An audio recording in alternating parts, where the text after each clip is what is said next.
Әлеуметтік желі арқылы жылдам пайда табу деген бұл идеалдың идеалы болып кетті. Заң бұзбай ақ жақсы өмір, қызық өмір сүруге болады. Шын мәнінде оның ар жағында алаяқтық та жатыр. Қазіргі жастардың А нүктесінің Б нүктесінің ар жағында не түрде бірден сол жаққа кетеді.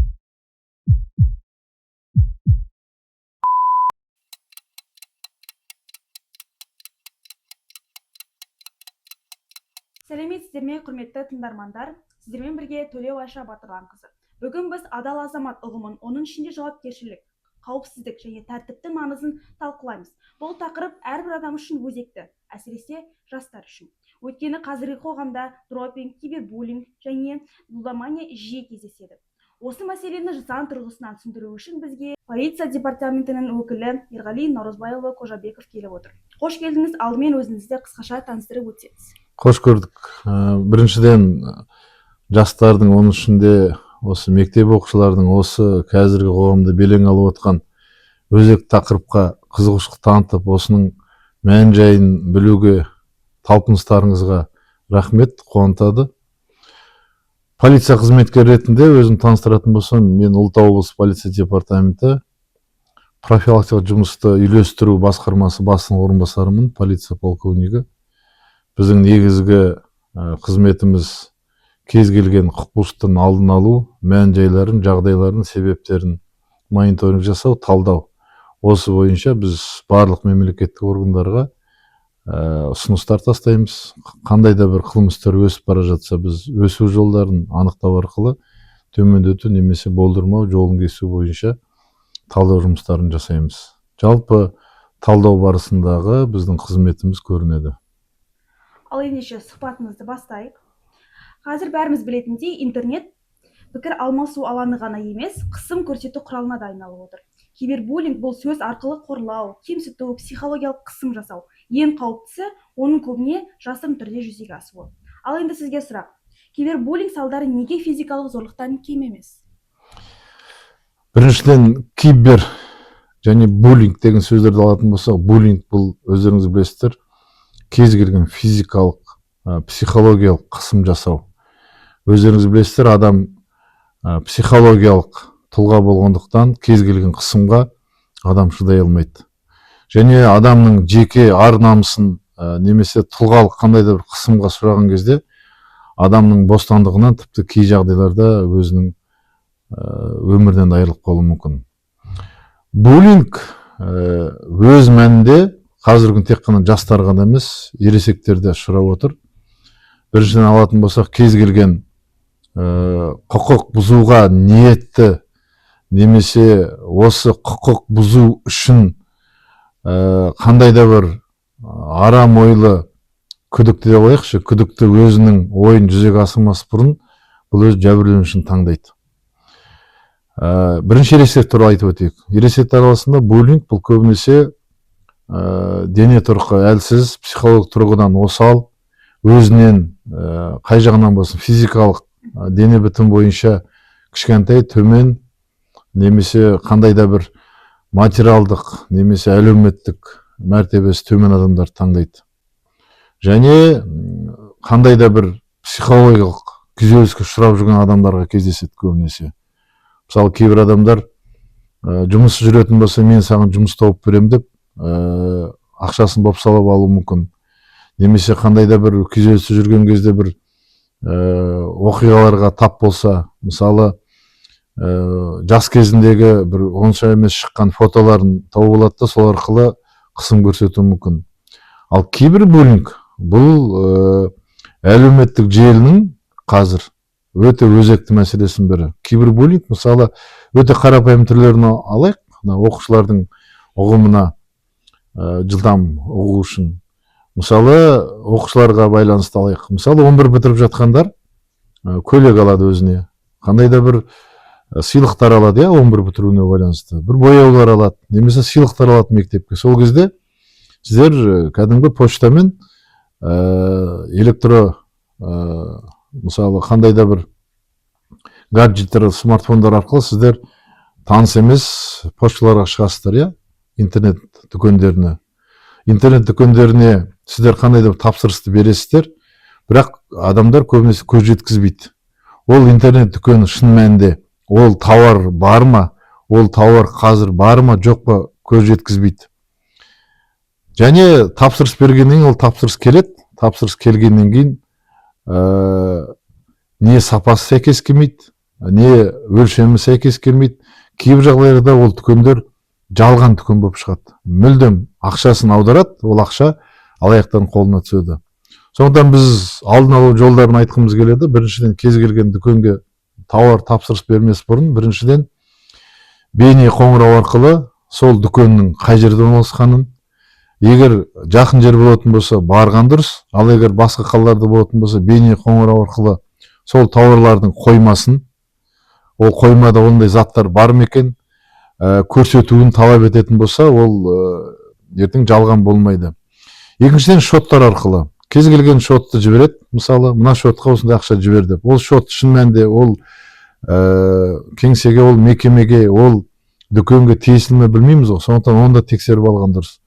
Және қазіргі белең алып тұрған 1414 хабарламасы арқылы кез келген, мысалы, осы жылдың басында коммуналдық қызметтер мысалы айтады, су жарық бойынша сіздердің көрсеткіштеріңізді тексерейін деп едім, немесе осы жылдың басында сіздің аты жөндеріңізді немесе деректемелеріңізді базаға енгізейін деп едім, мына шотқа, мына неге кіре қойыңыз, мен сіздерге қазір адам жіберемін дейді. Сіз жағын бәріне кіресіз, кірген кезде ол адам бұл алаяқ болып шығады. Алаяқ сіздің сол деректемелер арқылы кірген кезде, жаңа 1414 болсын, басқа болсын, сіздің барлық есеп шоттарыңызға қолжетімділік алып алады. Яғни сіздің телефоныңыз арқылы сіздің ақшалай шоттарыңызға, қаржылай шоттарыңызға кіріп алады да алып қою мүмкін.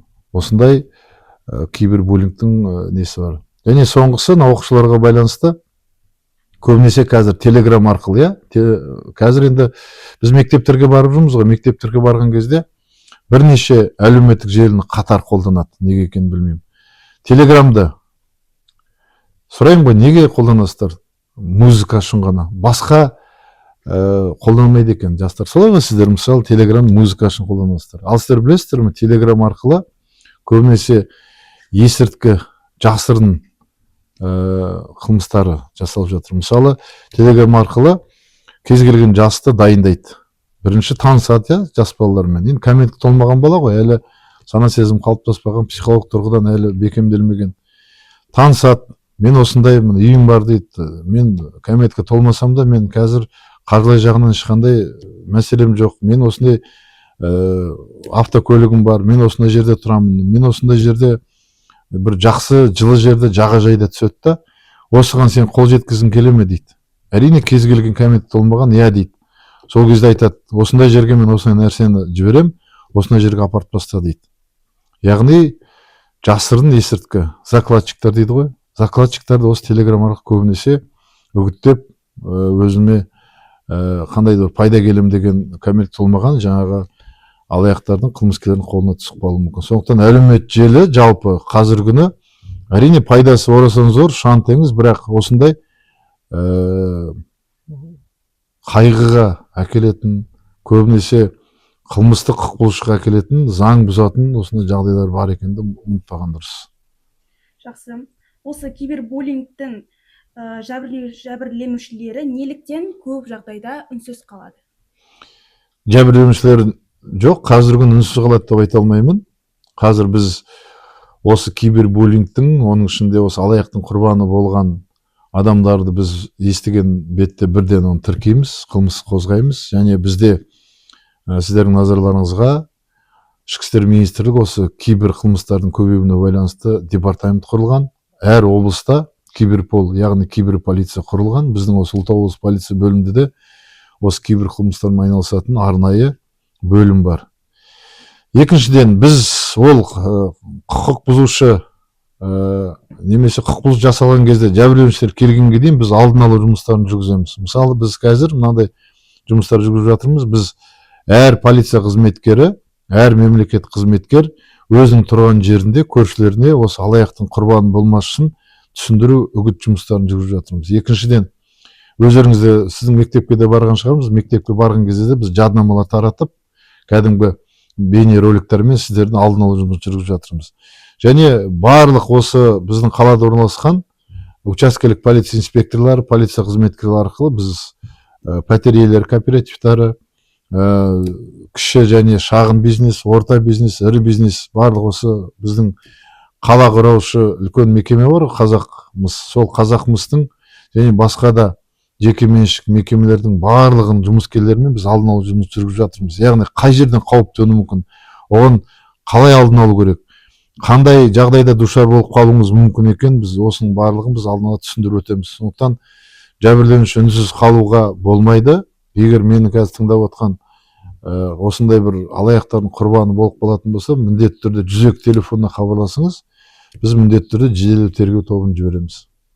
Жақсы, яғни сіздің айтуыңыз бойынша бұл мәселе қазірде өте өзекті және мемлекеттік қызметкерлер бұл жағдаймен жұмыс жасауда. Өте өзекті, жұмыс жасап жатыр. Яғни кибербуллинг уақытша эмоция емес, ұзақ мерзімді психологиялық жара, иә? Солай деп айтуға болады, иә. Сонымен қатар біздің қазіргі заманда лудомания мәселесі өте өзекті. Қаржылық табысқа тез жету идеясы кей жағдайда тәуелділікке алып келеді, иә?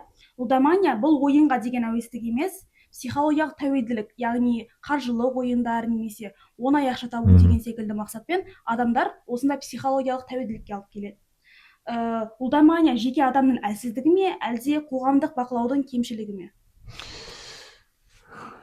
Бірінші дұрыс шығар, бұл лудомания көбінесе адам жеке дара іс-әрекет жасайды. Біз енді талдау жасау барысында мына 3 факторды анықтадық. Бірінші, қандай да бір қаржылық дағдарысқа ұшырап жүрген адам жылдам ұтыс ойын арқылы немесе жылдам пайда әкелу арқылы лудомандық жолмен, яғни ойын ойнау жолмен жылдам өзінің қарызынан құтылмақшы болады. Және ол қарыздың үстіне қарыз белшесінен батады. Бұл ойын түрінен басталып, жаңа өзіңіз айтпақшы, психологиялық дағдарыс тіпті күйзеліске дейін апаруы мүмкін. Өздеріңіз көріп отырсыздар. Сол себепті біздің білесіздер, мемлекет басшы кезінде осы ойын-сауық мекемелерін тек қана бір-ақ қалаға білесіздер шоғырландырып, қазір жалпы Қазақстан Республикасында ойын-сауық отаулары ұтыс тігетін, бәріне тыйым салынған, тіпті заңнама қабылданды, білесіздер. Екінші фактор, бұл адамдар мысалы көбінесе ойын ретінде бастайды, ермек ретінде бастайды да, суммасы азайған түрде бастайды, кейін суммасы көбейе береді, бас кезінде ұтыс жақсы келеді. Енді адам ең бірінші ойнаған кезде ұта бастайды ғой. Бірақ кейін қаржысынан қалай айырылғанын білмей қалады. Яғни адам психологиялық тұрғыдан бұған елтіп кетеді. Жаңа өзіңіз айтпақшы, тәуелділік басталады. Тәуелділік адамның тікелей өзінің психологиялық жай-күйіне байланысты.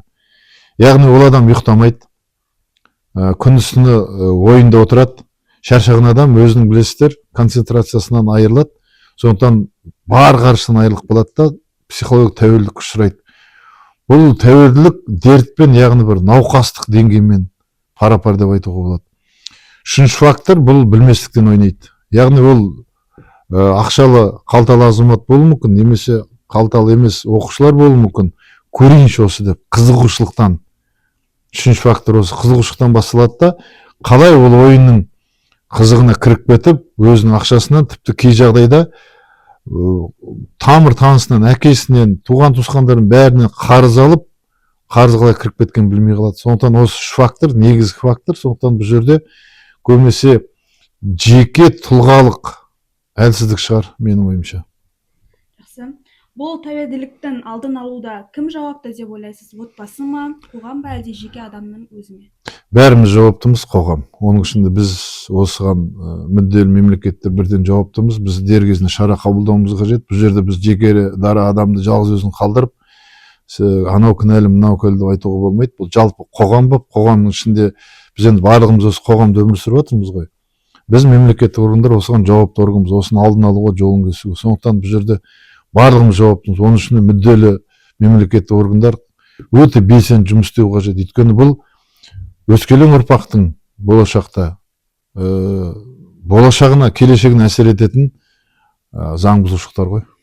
Ал бұндай мәселе кезінде мемлекеттік қызметкерлер қандай іс-шаралар қолданады? Біріншіден алдын алу жұмыстары, барлық жерде үгіт насихат жұмысы, оның ішінде бейне қызықты бейнероликтер арқылы сіздер білесіздер, біз осы 2 жылдан қатар ішкі істер министрлігі мультфильмға дейін түсіріп жатырмыз. Ішкі істер министрлігі осы елімізге танымал актерлардың қатысуымен қысқа метражды фильмдер түсіріп жатыр, бейнероликтер түсіріп жатырмыз. Одан кейін бізде өзіміздің жаднамаларымыз бар, түрлі түсті. Одан кейін бізде түрлі бейжік түріндегі басқа да түрлері, мынау кітаптың ішіне салатын, жабыстыратын, анау кілтке жабыстыратын, барлық қай жерде адамның көзі қай жерге түседі, сол көрнекі құралдар арқылы біз күресіп жатырмыз. Сосын екіншісі, біз мемлекеттік органдар осы бойынша біз өзіміздің жоспарымыз бар. Жоспар бойынша қандай да бір қатер, қауіп төнген кезде алдын алу бойынша мемлекеттік органдардың бірлесіп жұмыс істеу бойынша өзіміз жоспарымыз бар. Сондықтан бұл қатаң бақылауда. Осы жұмыс бұл жалпы қоғамның бірлескен іс-әрекеті, іс-қимыл деп есептеймін. Жақсы. Осы мәселені талдаудағы ең басты ойға түсетін нәрсе лудомания қаржыны емес, адамның еркіндігін шектейтін құбылыс. Тағы да осындай мәселелердің бірі ол бізде дропинг, яғни онлайн болатын қылмыстың бірі. Соңғы жылдары жастар арасында дропинг кең таралуда. Бұл өз банк картасын немесе жеке деректерін үшінші тұлғаларға беру арқылы қаржылық операцияларға қатысу. Жеңіл ақша ұғымы неліктен соншалықты тартымды деп ойлайсыз? Енді сізді жассыз ғой. Жастар әлеуметтік желіге байланысты енді сіздер білесіздер ғой. Қазір ұрпақ, Z ұрпақ. Яғни сіздер әлеуметтік желіні қатты дамыған кезде, яғни қазір кез келген телефон ашып қалсаңыздар, жақсы өмір сүретін, жақсы қымбат киімдер киетін, қымбат көлік мінетін, сондай, ол шын мәнінде сондай қалталы, тіпті осы алысқа бармай өзіміздің мемлекетімізде де, елімізде де кәмелетке толмаған балалар өзінің блогтарын жүргізеді. Сонда жақсы өмірлерін жақсы көрсетеді. Шын мәнінде ол жарнама ма? Білмейміз ғой біз. Осындай әлеуметтік желінің ықпалы қатты әсер етіп жатыр. Яғни ақшаны жеңіл түрде табуға болады екен, және жылдам табуға болатын. Мысалы біздің ұрпақ, миллениум ұрпақ, миллениалдар. Біз миллениалдар еңбек арқылы, тек қана еңбек ету арқылы маңдай термен табу керек деген бізде ұстаным болған. Біздің идеалымыз қайла және күрек болып еді ғой бізде. Яғни біз тек қана қара термен табу керек. Қазір әлеуметтік желі арқылы жылдам пайда табу деген бұл идеалдың идеалы болып кетті. Енді сіздер білесіздер, аттарын айтпай ақ қойын, блогерлер, мына машинаны сенікі болады, егер мынандай қадам жаса, өте оңай қадам жасайды. Шын мәнінде оның ар жағында алаяқтық та жатыр. Оның ар жағында адамды алдап арбау, сеніміне кіру арқылы қылмыстық жол болуы мүмкін. Енді кейінгі кезде білесіздер, блогерлердің өздерін салық төлемегенше жауапқа тартып жатыр, мына қаржы мониторингі агенттігі.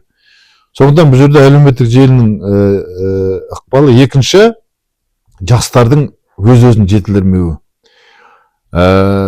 Жетілдірмеуінің ішіне не кіреді? Мысалы, бұл ақша табу үшін не істеу қажет дегенде емес, мысалы, бұрын былай болатын, А нүктесінен Б нүктесіне жету үшін ортасындағы С нүктесіне барып, бірден алып бару керек тұғын. Қазіргі жастарына А нүктесінің Б нүктесінің ар жағынан не түрде бірден сол жаққа кетеді. Яғни белгісіз жаққа кетіп қалды. Яғни белгілі ақша табудың басқа бір беймәлім жолдары пайда болды. Оның ішінде жаңағы тез табу. Сондықтан бұл жерде адамды біріншіден өзінің ықпалына тартып алады, және адам оның арбауына түсіп қалып, еңбекпен емес, оңай жолмен, мына екі саусақты, мына перне тақтаны басып отырып табуға болады деген сондай бізде үрдіс пайда болды. Сондықтан бұл жерде бұл қоғам болып күресетін үрдіс. Енді бұл азаяды ғой, бас кезінде әлеуметтік желінің дамыған кезде бұл барлық мемлекеттерде болған, біздің елде де қазір азайып келе жатыр. Өйткені саналы ұрпақ, біздің ұрпақ жалпы бізде саналы. Енді некен-саяқ арасында алданып қалатындар бар. Сондықтан бұл жерде жастардың көбінесе еңбек емес, оңай ақша табуға болатындығын. Тіпті блогерлер, бірнеше дүкендерге, бірнеше мейрамханаларға барады да жарнама түсіреді, SMM-дер. Сол арқылы миллион табуға болады, басқа табуға болады деп қатты жарнамалайды. Екінші, жарнаманың әсері. Сол жарнаманың әсері арқылы біз қазір біраз осындай қиындық туып отқан жастарды білеміз. Шын мәнінде өтірік болып шыққан. Яғни сіздің айтуыңызша жеңіл ақша ұғымы қазіргі заманда үлкен салдарға әкеліп жатыр.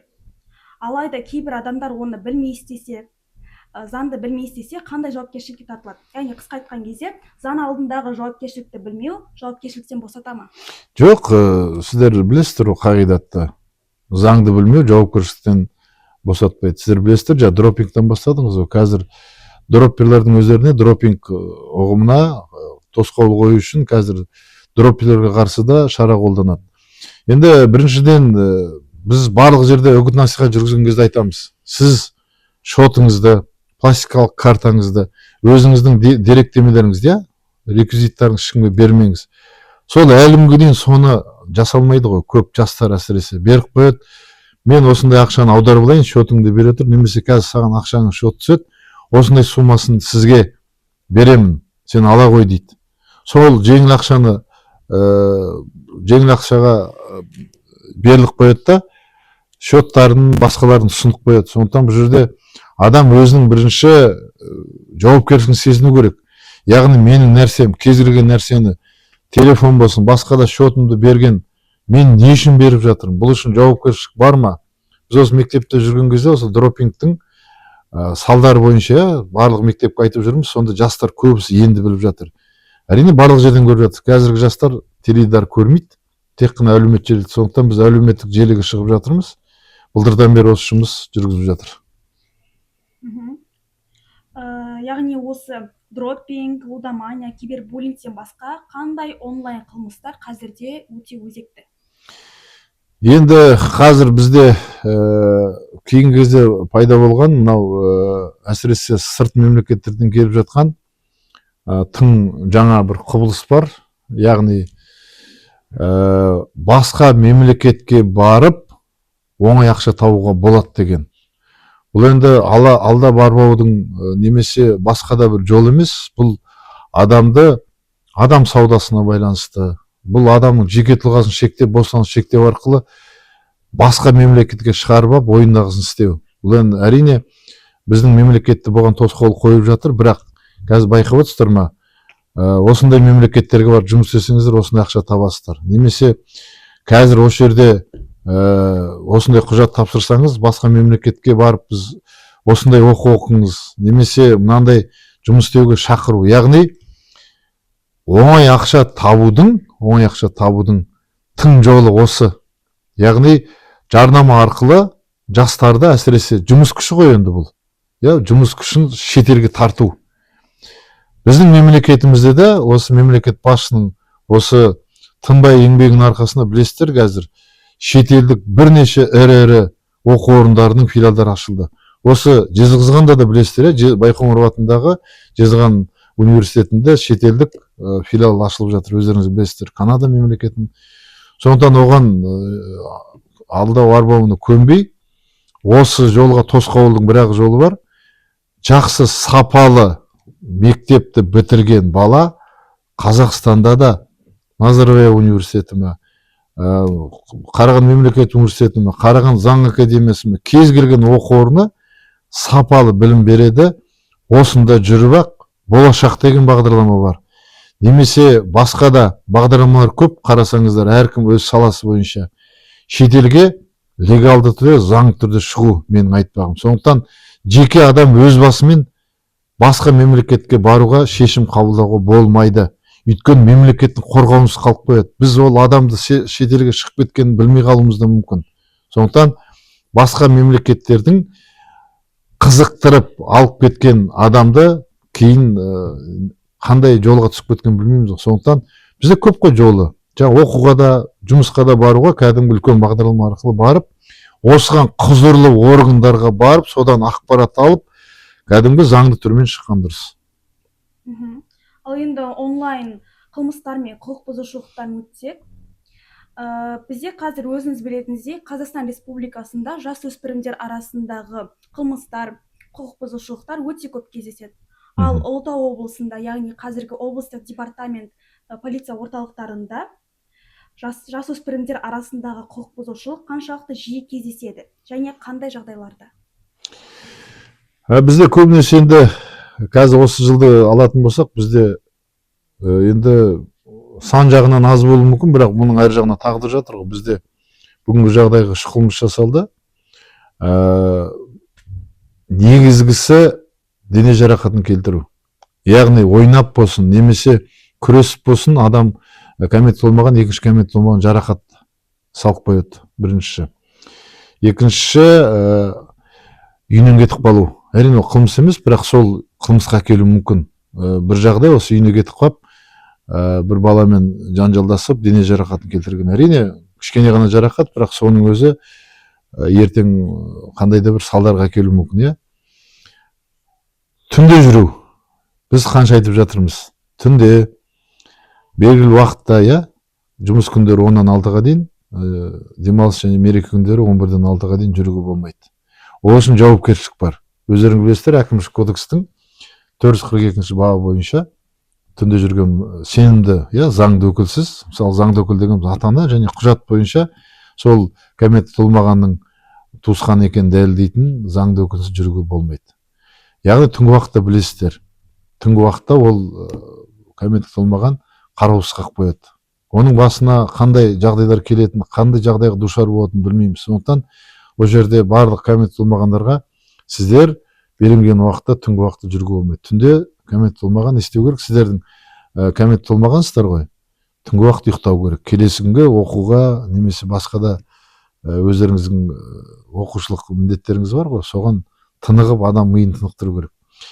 Екінші мәселе, 132 бап деген бар әкімшілік кодекстің, ол ойын-сауық отауларында болу. Жаңа тақырыптың жалғасы ретінде компьютерлік клубта көп отырады. Уақытын соған сарп етеді. Ол жерде көз майын таусады, өзінің жаңағы көру қабілеті азаяды. Ол жерде қараңғы жерде адам уақытын қалай өткенін білмей қалады. Ата-аналардың қарауынсыз қалып қояды, кетіп қалады да ол жерден шықпай қояды. Көп уақытының, тәулікте көп уақыт бөлігі сол ойын-сауық отау, немесе қандай бір тамақ ішуге барамыз деп, сол жерде көп отырып қалады. Жаңағы түнгі шықпау, белгіленген уақыттан асып кетеді да, далаға шыққан кезде мына қоғамдық орындар мен көшелерде полиция қызметкерлері әрине түсіндіру жұмыс жүргізеді, бірінші рет ескертеді, үйіне апарып тастайды, бірақ келесі жолы жауапқа тарту қаупі бар. Және бұл жерде тек қана кәмелетке толмағанда емес, біз кәмелетке толмаған жұмыс жүргізетін кезде әңгімелесеміз. Көбінесе бұл баптар ата-анасына қатысты. Яғни біз кәмелетке толмағанның жауапкершілігі ата-анада ғой. Біз ата-анаға әкімшілік іс қозғаймыз. 27 бап деген бар әкімшілік кодекстің, яғни өзінің баласының тәрбие және оқуға байланысты міндеттемелер орындау бойынша біз жауапқа тартамыз. Яғни бұл жерде ата-аналардың. Жалпы кәмелетке толмағандардың кез келген іс-әрекетіне, енді қабілетсіз ғой 18-ге дейін, иә, кәмелетке толмаған. Кез келген іс-әрекетіне ата-ана жауап береді. Сондықтан осы бүгінгі эфирді пайдаланып, ата-аналарға балаларыңызды қараңыздар, оқытыңыздар, болашақ бізге Қазақстанды көркейту үшін мемлекет басшысының бірінші тапсырмасы, әсіресе қазіргі жастарға, иә, бізге қазір жасанды интеллект заманы, жаңа технология заманы, кейінгі жылда мемлекет басшысы жасанды интеллект және жаңа технология жылы осының бәрін Қазақстанға енгізу туралы тапсырма берді. Бұл туралы тіпті министрлік құрылды, иә, жасанды интеллект және жаңа технология. Сондықтан осының бәрін іске асыратын бізге саналы, сапалы ұрпақ керек. Сондықтан білім алыңыздар, демалыңыздар, оқыңыздар. Жалпы қызық өмір ғой қазір. Қайтесіздер, заң бұзбай-ақ жақсы өмір, қызық өмір сүруге болады. Заңды аттап баспай-ақ жақсы ақша табуға болады, жақсы білім алсаңыздар. Сондықтан барлығыңызға сәттілік, болашақта үлкен білім арқылы жақсы маман иесі болады деген сенімдемін. Және сөз соңында ішкі істер министрлігінің бірнеше академиялары бар, Қарағанды, Алматы, үлкен қалаларда, Қостанайда. Сондықтан болашақта осындай заң бұзушылықтың алдын алам, мемлекетіміз ішкі құқық бұзушылықтан қорғаймын деген, жалпы мемлекетіміздің тәуелсіздігін нығайтамын деген осы жас жеткіншектер болатын болса, ішкі істер министрлігінің академияны шақырамыз, құқық қорғаушы ретінде. Менің әріптесім болуға шақырамын сіздерді. Жақсы, қорытындылай келек. Кибербуллинг, лудомания және дропинг немесе көптеген офлайн қылмыстар әртүрлі салаға тиесілі мәселелер. Алайда олардың барлығын біріктіретін ортақ белгі бар. Ол саналы таңдау мен жауапкершіліктің жетіспеуі. Сондықтан барлықтарыңызға айтатынымыз, құқық бұзушылық жасамаңыздар, жақсы өмір сүріңіздер. Рахмет. Осындай мемлекеттер бізде нөл өсім суретті чискерсе сосын нөл өсім сурет Бүгін біз адал азамат